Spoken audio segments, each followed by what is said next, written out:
سبحانك لا علم لنا إلا ما علمتنا إنك أنت العليم الحكيم. اللهم إنا نسألك علما نافعا ورزقا طيبا وعملا متقبلا. أما بعد. Bapak Ibu hadirin hadirat, kaum muslimin muslimat rahimakumullah. Di antara kenikmatan yang akan diterima oleh setiap orang-orang mukmin di surga nanti adalah bisa memandang wajah Allah dan dipandang oleh Allah Subhanahu wa ta'ala.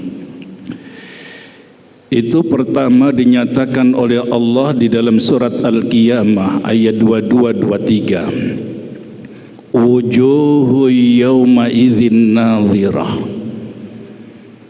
Pada hari itu wajah-wajah orang-orang mukmin itu berseri-seri, semringah, bersinar terang.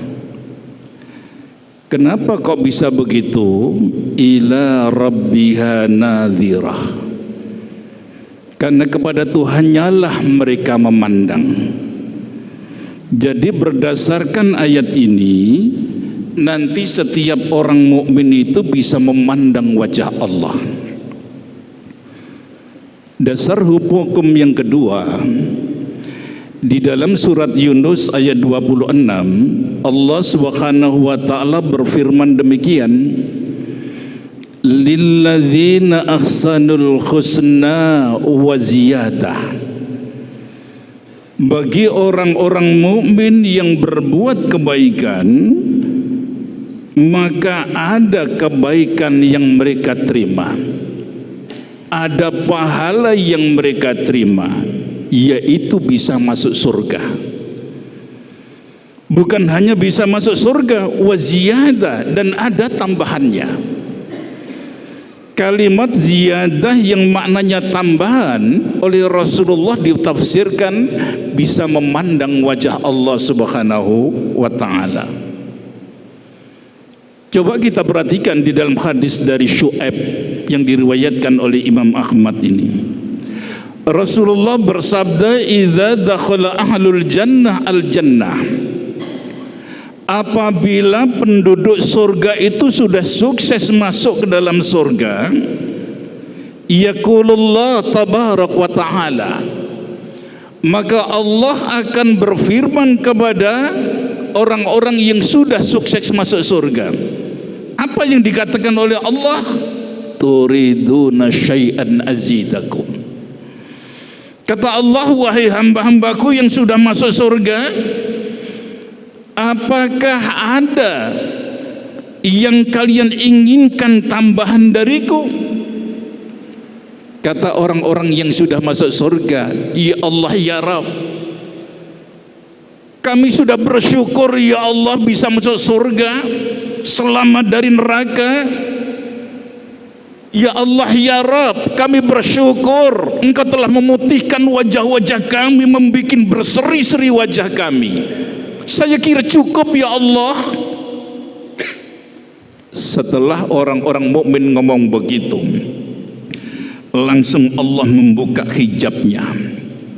Begitu sak dibuka wajahnya hijab Allah ini, orang-orang mukmin matanya terbelalak kaget, takjub mereka. Mereka katakan, tidak ada nikmat ketika itu yang paling besar, yang paling nikmat, kecuali bisa memandang wajah Allah Subhanahu wa ta'ala.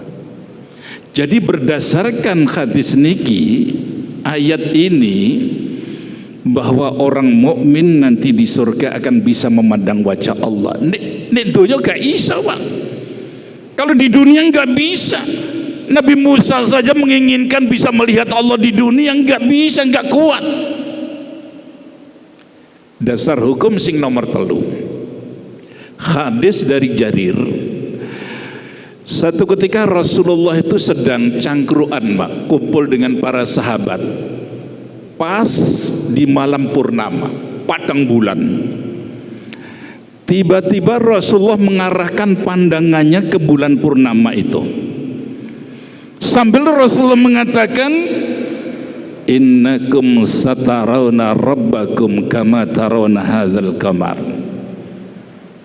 Sesungguhnya kalian nanti akan bisa memandang Tuhan kalian sebagaimana malam ini kalian memandang bulan yang sangat terang.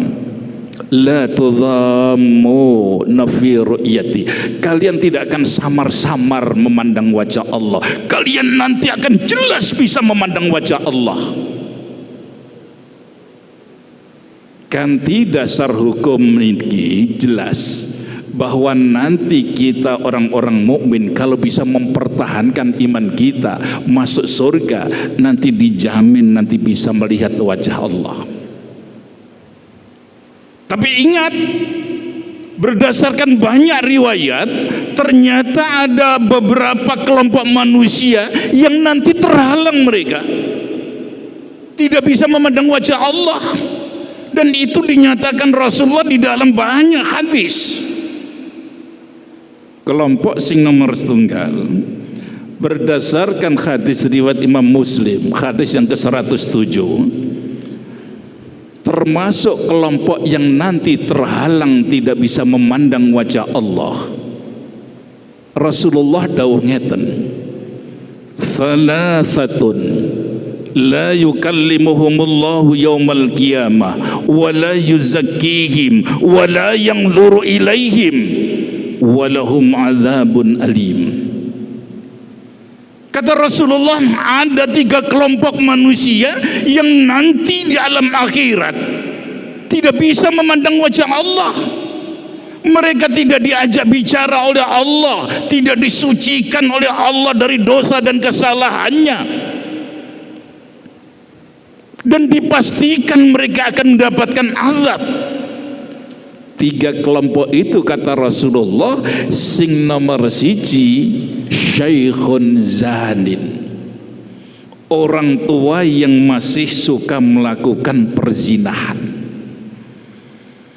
Sing nomor loro wa malikun kadzab, seorang pemimpin yang suka berdusta, suka berbohong.